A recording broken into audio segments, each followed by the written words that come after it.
গাজার নিষ্ঠুর বর্বরতার বিরুদ্ধে আমরা প্রতিবাদ করার জন্য আজকে বিশাল আয়োজন। এদেরকে আমরা সেবা দেওয়ার জন্য মেডিকেল ক্যাম্প 10টা বুথ আছে আমাদের, 300 ডাক্তার, 10টা বুথ, 10টা অ্যাম্বুলেন্স মিলে আমরা সেবাটা দিচ্ছি।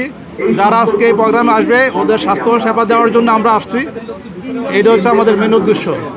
আমরা পর্যাপ্ত পানি প্রায় 20,000 পানির বোতল, স্যালাইন 10,000 প্যাকেট আমরা আয়োজন করেছি, পর্যাপ্ত মজুদ আমাদের আছে। আজকে প্রচুর গরম, তাপমাত্রা বেশি, এই জন্য যারা রোদে থাকবেন এতে ডিহাইড্রেশন হতে পারে, পানি শূন্যতা বা ঘাম যাওয়ার কারণে তাদের পানি শূন্যতা বা ডিহাইড্রেশন হতে পারে। সেই জন্য পর্যাপ্ত স্যালাইন এবং পানির ব্যবস্থা করা হয়েছে। এই টিম মেনলি প্যালেস্টাইন সলিডারিটি মুভমেন্টের পক্ষ থেকে আমরা সব ডাক্তাররা সাপোর্ট দিচ্ছে। এটা কোনো দলের না, এটা বিভিন্ন পেশার ডাক্তার এখানে আছে, সব মেডিকেলের ডাক্তার এখানে আছে।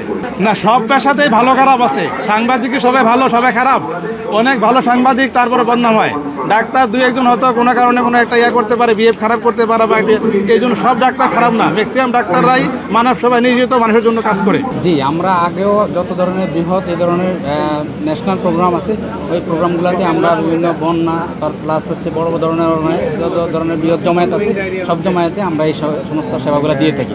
এখানে যেহেতু বৃহৎ সংখ্যক বাংলাদেশের সব দল মত নির্বিশেষে বৃহৎ একটা গণজমায়েত হতে যাচ্ছে আমাদের, এবং রোদ টেম্পারেচার অনেক বেশি, রোদের তাপমাত্রা বেশি, যে কারোর ঘামজনিত কারণে ডিহাইড্রেশন হতে পারে, মানে আমরা যে কোনো কেউ অসুস্থ হয়ে যেতে পারে। এগুলোর উপর ভিত্তি করে আমরা মেডিকেল টিম 10টা বুথ আয়োজন করেছি, এবং এর ভিতরে হচ্ছে যত ধরনের যে কোনো ইমার্জেন্সি সেবা সেটা আমরা দিতে পারবো। এবং কারো ফার্স্ট এড লাগলে এবং কারো যদি হাসপাতালে যেতে হয় তাও আমাদের 20টা অ্যাম্বুলেন্স আছে, অ্যাম্বুলেন্সে করে যেতে পারবে। প্রায় 300 ডাক্তার একসাথে আমরা কাজ করছি, এবং পর্যাপ্ত ইকুইপমেন্ট এবং ফার্স্ট এড সেটা আমাদের কাছে আছে, পানি, স্যালাইন।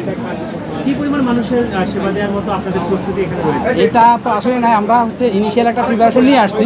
তারপরে যদি আমরা ক্রাইসিস থাকলে আমাদের হচ্ছে আছে যে আমার রিফিল করবে সব সামনে, আমাদের চেইন আছে। ইমার্জেন্সি যে কোনো কারণ হঠাৎ কেউ অজ্ঞান হয়ে গেলে, মাথা ঘুরে গেলে, হিট স্ট্রোকে আক্রান্ত হয়ে গেলে, তারপরে হচ্ছে যদি কোনো মুভমেন্টে কোনো ধরনের ইঞ্জুরি মার্ক হয় সেটা, এবং ইমার্জেন্সি কোনো সেবাই দিতে পারবে। আর রুটিন যে ওটুসি ড্রাগগুলো সেটাও আমাদের কাছে আছে, গ্যাস্ট্রিক, প্যারাসিটামল, নাপা, প্লাস হচ্ছে যে স্যালাইন।